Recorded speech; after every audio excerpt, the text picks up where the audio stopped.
Welcome to WatchMojoUK, and today we're counting down our picks for the top 10 celebs you didn't know were in the military. Before we begin, we publish new content every day, so be sure to subscribe to our channel and ring the bell to get notified about our latest videos. For this list, we'll be looking at some of your fave Brits who served their country, and don't worry, we're excluding the royals. Number 10. Richard Burton. Burton started his journey in the RAF while on a 6-month scholarship at Exeter College. He officially joined the service in 1944. He didn't see much action before the war ended in 1945 while he was training in Canada, but his time in the RAF was still rewarding. It paved the way for his successful acting career. In 1947, Burton finished his sentence and signed up with a theatrical agency, which eventually landed him his first film role in The Last Days of Darwin in 1949. Talk about a smooth landing. Number 9. Christopher Lee. Meet your new real-life action hero. Before he became a legendary actor, Lee was an actual war hero. He joined the Finnish army in 1939 to fight in the Winter War against the Soviet Union, and then later joined the Royal Air Force. He was declared unable to fly due to his optic nerve issues, and instead worked for the RAF intelligence at Salisbury Prison.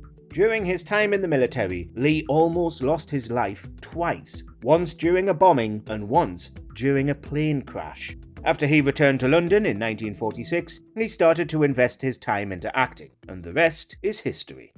Number 8. Sir Michael Caine. Sir Michael Caine served in the British Army as part of the National Service. From 1947 to 1949, he was part of the Royal Fusiliers, and then actively served during the Korean War. Interestingly enough, the young Caine went into Korea with sympathy for communism, but the harsh reality of the country's functionalities changed his view forever. During that time, he faced a near-death experience that stayed with him and helped shape his character. Caine credits his experience in the army to helping him discover his sense of belonging. He encourages the reinstatement of the British National Service as he believes it will help control youth violence. Number 7. Daniel Craig. Craig's military experience wasn't as conventional as some of the others on our list, but Daniel Craig did in fact serve in the Royal National Lifeboat Institution.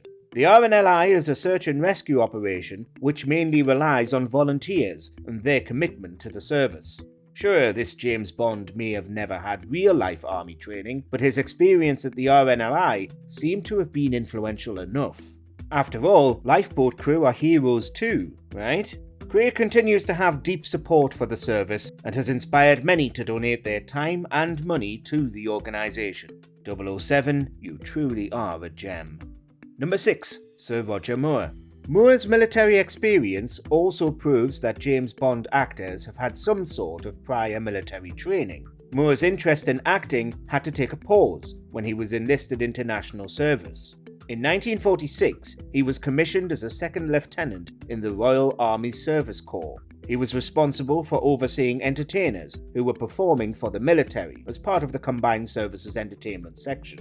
Eventually, he was promoted to the rank of captain and was in charge of a small depot in West Germany, providing support to entertainers travelling through Hamburg. Now that is an interesting resume.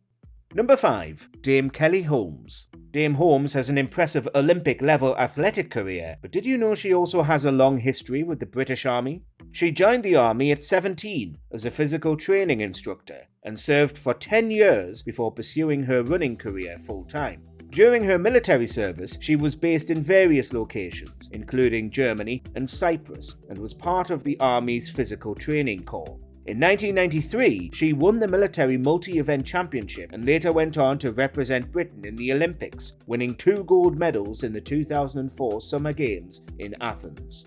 Number 4. Sir Anthony Hopkins. Anthony Hopkins developed his interest in acting when he was still in school, but his career took a short break when he was enlisted in the army for his 2-year service. He was a gunner, known by his Gunner Hopkins nickname. Not much is known about Hopkins' time in the army outside of these facts. However, after 2 years, Hopkins returned to start his life as an actor. Several years after his military service, Hopkins got to play in the award-winning war film A Bridge Too Far. From an epic Gunner Hopkins to a legendary actor Hopkins, what a journey. Number 3. John Pertwee. A beloved Doctor Who actor being a real-life secret agent. Pertwee's war experiences were only found because of a discovered confession tape after his passing. Pertwee revealed the intelligence teams had secret maps in handkerchiefs. He reported to Winston Churchill and collected Churchill's cigar butts at the end of each meeting with him. He then went on to sell those butts to the public. Pertwee also revealed that his transfer from the HMS Hood to an officer cadet saved his life, as the ship sank soon after, with only 3 survivors. Pertwee kept quiet about his military experience because he was scared of breaching the Official Secrets Act.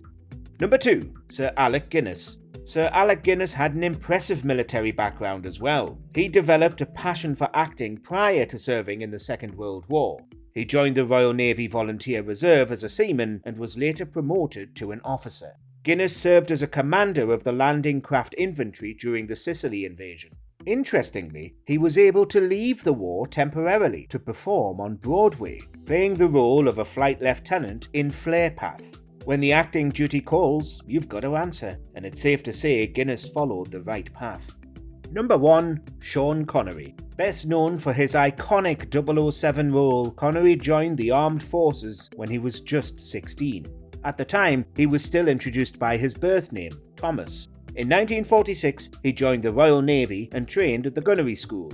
He was later transferred to HMS Formidable, which was the start of his naval career.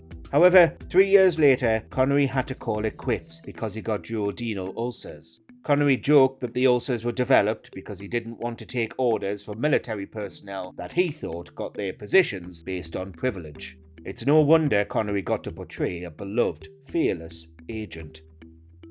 Do you agree with our picks? Check out this other recent clip from WatchMojoUK and be sure to subscribe and ring the bell to be notified about our latest videos.